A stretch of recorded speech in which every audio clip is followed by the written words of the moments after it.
update me bajaling. Bana raj ka update dung rowing administrative area. Gwase che korche tuoktin mishikwan chingwanen ware tin jen kama yom ka yunta state chikan kori kana captain jen bana kweno gwase mene. Are koro mo chipeng dit che test ni en chinene wan chikilutin. Ne to rudien dial ka jang golo larno most of them. Ka gad jani ki ke dine jani dong de la tan were tot te ke dine SS PDF ka jan dong de la ro chilu re kurum ban update me bana je link je report dana pay non cause goro jeno boran update mitem le ro ken yam kan we katin kon shuden lat goro jeno be update be jalat na be kula larman dien dana chala da kum kirm yadit ko kor kemishi chirega mecha twok jire wing jang len ten bin mi karo wing chol ken lwak kan de gal lwak ji humanitarian authorities ten tere we karo wing ki ne tin kontin la kwara shika South Sudan Minister of Humanitarian Affairs kan disaster management chikan ga chol no lwak ne kan we need urgent assistance ka gwade dane cha abim nom county cha 1,000 people cha displaced. They kid Carodian, by the way, compared to Jonglei. Jonglei 280,000, K 550,000 people which are displaced at the NSS PDF. But you know, right then anyway, channel and your report them. Gwade chi Korea Tokten ka BM nom cha chinere kin cha lara nedi kin 1,000. I can need a condensing ka unimis. Chigi ringa unimis ka kwilwaka. And Korea dane chitu ka Biamnam County mission weni to jelka mekan dial ke Sunday ka runwang megan Korea kana kapti korum chala korum di long re koromo pig na dial kontin chited nyen kitin chilu chala no ko kor jen bakelit bangwan ne Korean bakelit bangwan kan di chanak report enya me kon lat wa kan di kor jen dangro du no chine to wan chitani no kam mi liu ke gwada danen chanan dol walten chala do te civilian tegaten kata de integaten la de ni SS PDF de ni kirmi ya de ten konde ajak ketin ten wonte kulni kana chi reinforcement kan de ni kirmi ya de to kel ka Canadian contin la government worker ke local leader tegaten many commissioner tegaten la ran executive director re kurmo chakan dial chakanak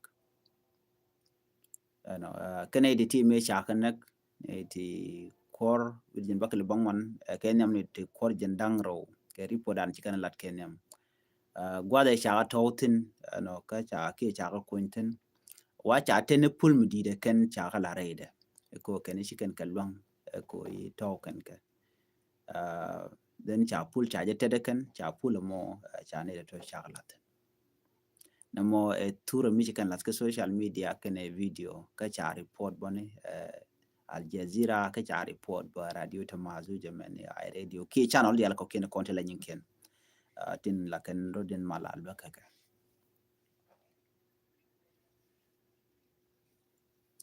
en kormo ne di kor idi jandang ro ya to pul kele ken angi kona kan wore che dem to me kon ko to kon ni di ngwan cha nek ti cha report ti kon ka dul kwaskel chi ko kon ponchen ba jang ti ke taradien mi ci korche tuok no la gor kano biken rit den ke libkan blat go skel che che ke dum nuar mi ana yanak la ram randa ken den bi ran bi o tawala jin but keke cause they don't care about the people chala na ke kul kel ken dia so ngai ke jamo ka ngade ka tradition and ka kon et kon tilan were men pangin ngen jang ba no mi don te ke mi di mi ci tuok la ram la ne te randi na kan bikan o to gwa da anu kan to ten yanta da ten barga ke ko goro no bi reg bo ko kula rep and we take a problem di ji to then you can dial ka kan chicken ga to full ke Gwasime chetikaram kel mlaran information minister karoweng chala James Moy Lwak Majuk.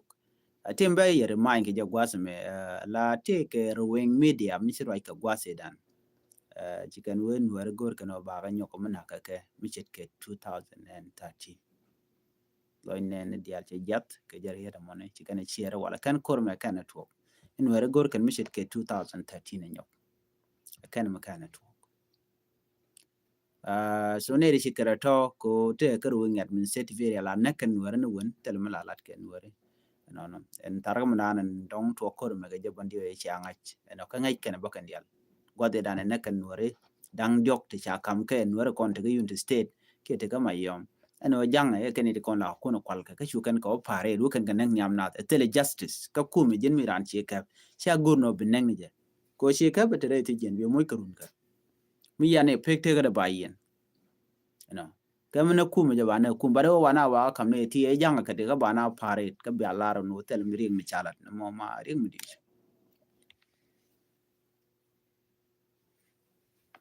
so James Moin Lwak Majuk General Information Minister Karuweng jala donating content makane jene ke ngwane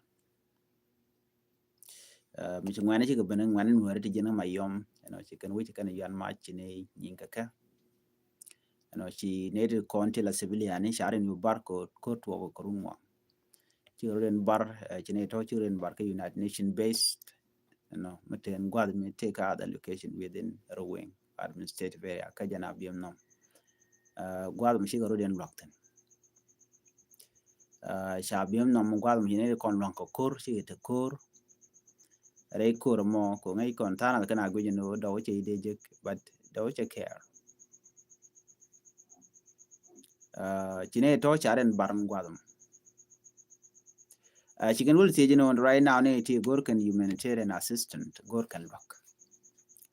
kan kan minister humanitarian chemen je kon lanu humanitarian affair and disaster management ko the all humanitarian partner they kala to gwazmo imagine ne kon in cha displace ka 1000 people koronin ka what about mass number dan te ka jongli around 280,000 katele humanitarian mishi we mulangna but here they are calling humanitarian assistant ke queen and shop ke kit te cha displaced te we ka ngade ka unims can go ka national government ko ba responsibility be jakan ka ba natin kontin la governor in unit state gan where ke kwan where te unit state ba ka all responsible ko bi ken information bi ken ka gor bi ken ken kontin kap ko kor re witin win mi ka bem no bi ken ka gor kan gor ken commissioner of Mayom County ano ba je held accountable Mayom County commissioner Mirandien bo kamana na chituo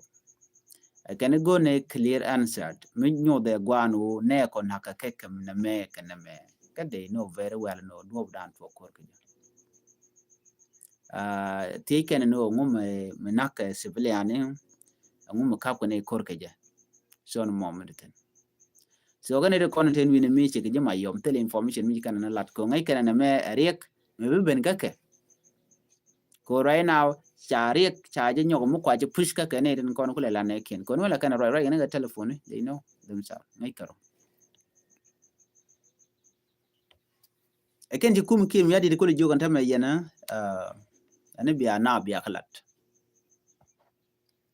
ama yom county commissioner gor keje biya lingwa de bene o bayen we kan chati ai ko kuma spilayo bayen yes pele ayo ba shi rodin distant kare ga dan chito kan shi ne akam dun kai ngana kunin content che ga ko ngana ti cha ke no kan chi o kun bo kan sharan ne ken cha ka ke cha to pan ken ne kon la county commissioner sha chi kan ga kam ne content la jang te ka ruwen den cha na cha ko na ka kwa pare ne ka neng mi je so jen ta dan le rode kan ne content ka yund state tele ka respond ko kan ngajo no chari 80 169 ti chiliu so mi da ngai kan ne ba ka widien jang ko jen ta dan le jang no won jang chang ti kwidien mi te ka rek mi chalar ne kun ba kwen video chang shamet so ne me report mo godi ene ti da go Muko kona compare mishit kana me kona me right now cha kai ni al kana ideal ngai keja cha ngai wi mon ko ji kana las kan news na dial ano cha ne nak chin war ne nak chin man war ne nak mo kona gwich ka mana to ko jongle compare to mana to ko jongle naga nakana nuari chicken ne ken cha na chicken ka dul gwaskel chingle la kon mutere bo cha ka tora gwaskel chang ne de pai nak te ne di jandang rawi di te cha nak duel gwakel te la men ke undang jok ne re ya nyot dio je ke wuna karodien ano kane diala ko ne ana kan ke nyot ka kan pul dana cha ka latin kan yal gwakel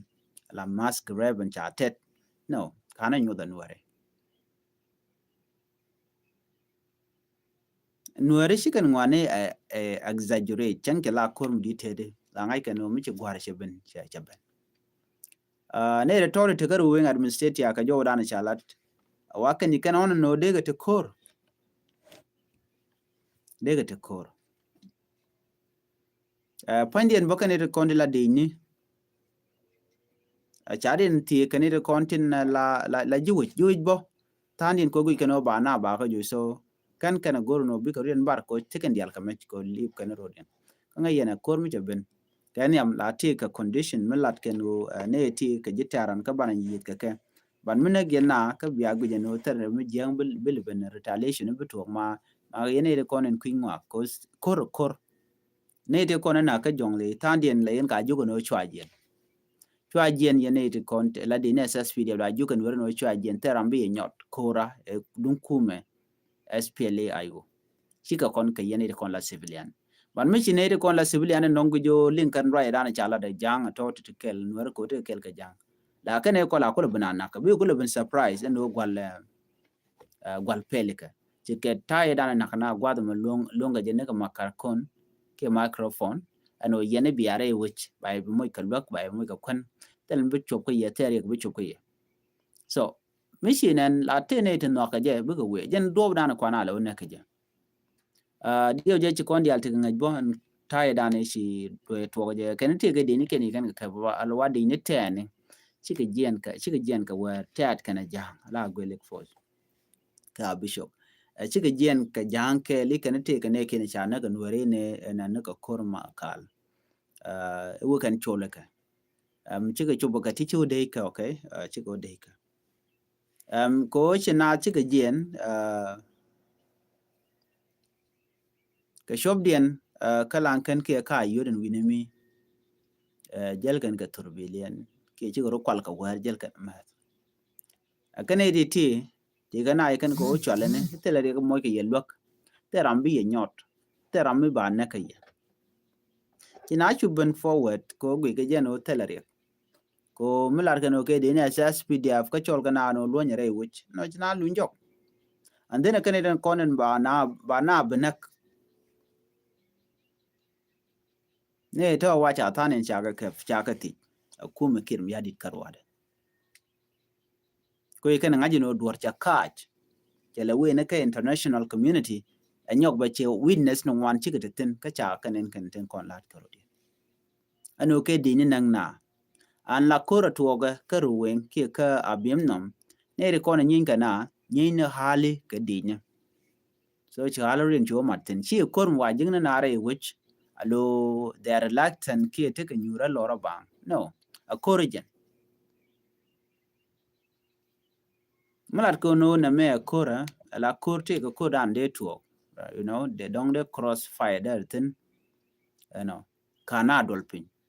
chi ta me nakan were ke jama baji chol beru no telere ba jo ne chien tade ko ne kor by the way jala ko larga no ne re kon la civilian ke chi te wana mo mit nyina aka jen la jen ka bu do ne de ni anyok chana jogo no chuara ta goten kontinte SSPD barak tegeten chuadeten ka nyok ba chala no chuate goten kontin di SPLA yu chuadeten te dialo ti ke won ni ya tu ke safety qui civilian ngai ke SPLA yu ka ngai ke SSPD but SSPD tel warning mi chikene mi to warning kan to medan da we have boken phone civilian go dana tegeten pel kan gwa de ne gwa da kona de nyin tin ko ste evident ka tin nyo da no chi kan der ka la everybody ne ko la de ne men ne kon ti la civilian mat ken ka kel ndia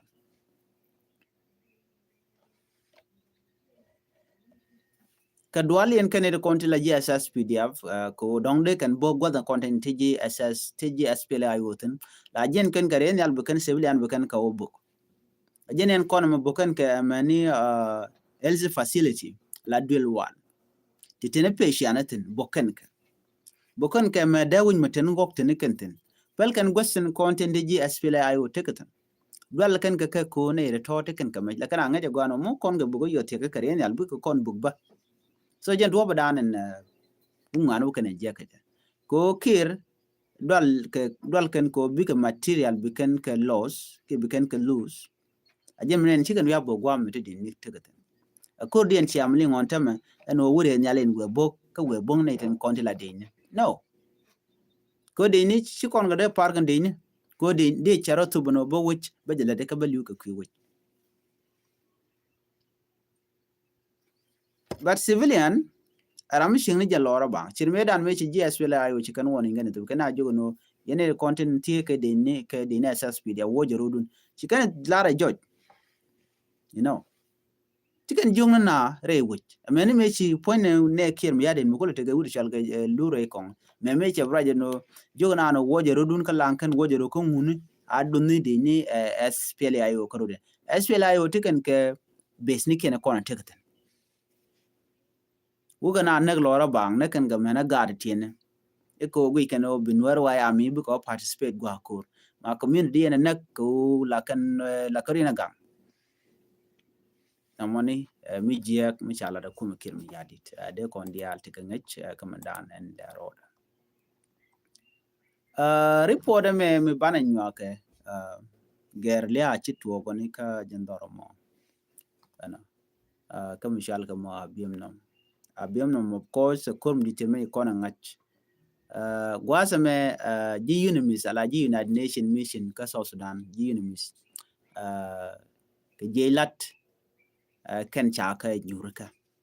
cha turbilien convoy dien cha nyurka kane to chala no ka murlene dio ka je ki de ne SSPDF ko do badan wa ka nyurka tin lakin jen kan jen ka kobo no ka jongle wo ka pibor ki greater pibor administrative area wa kan cha nyurka da dop de ni la dop dien cha ja block unauthorized road block ma chalat non la duop cha moy ka pam ke cha moy ke jenti ditte cha goro turbilien be we re wuci ngini mi ngwal me cha kelle majone you know ko medi pan chicken peacekeeper chikarien gang chicken ma chicken loch an re gwadana cha ka chigorum go natin ke cha ga nyurukatin wa tele bon mi chicken jak taram cha moy ka bot tele ranji United Nation personal misha moy ka boden wenama wana mani ami jega long ala ne ti la GUN tini ken la ken pin la ken na assess ke la ken aguch chigana ite we kudun ko we ka yenak wala wona kan goten konen shu natin ko bi ken ka moj ka kwan ka wal ka ti diala content dong de tignen to da gwa kaja la wona kan kunen content la vulnerable anyo gi United Nation la ken jel kel kan itin content kwasis fire kwaje monitor ne kon don lugo jeno de ko der ten to kana ngaje no kan ngani shi violation chi lado so for that reason la jel kan ngai kon diala ne ji United Nation cha ka pen wore wuci ngini mi wa chicken de we ka jongle state kuma kirmi yadi ko lokan o ba tin jegro kon let ken kan ji SSP dia ba kan ngaj you know lokan o de na de ka jal so na me chu tuok cha ji UN ke ji United Nation convoy cha ka ambush ka jongle ko la pi bor administrative area na me mi shora lat ko the good news tera mo mi cha mo ka bot ka jeri po dana chalat duno cha ka dwan ma ti di long chi ka kan chi chari pon me cha jeto Anita Kiki Ramadan and la peacekeeper ki Korean and winimi chala no na me shimo gwano de ni United Nation convoy de ka attack and it in la use army ki any form of soldier mitten gwada money ramu mo jal ke uniform so cha jo mo cha jala de jen ta dan len ngwaru din ke je so Sudan ngode tere kam di no bi malba ben bi ko lar kus kan wo ci ji United Nation ci kan woni kan kam kin yadi no ji no mal mo logan point en wudu shala me kin yadi wa bete ten wan te jek te butu lon ka kuma da ke te boral ba funding ba ka kat te humanitarian assistance ba to ano bi economy be nyogo me jega ni li dal kana ko ba jango so jari po dana go de nyaa kon ke lan ban nyo je kari po dien ko kon dia lat ko len ban ka ngachen biate mal bye bye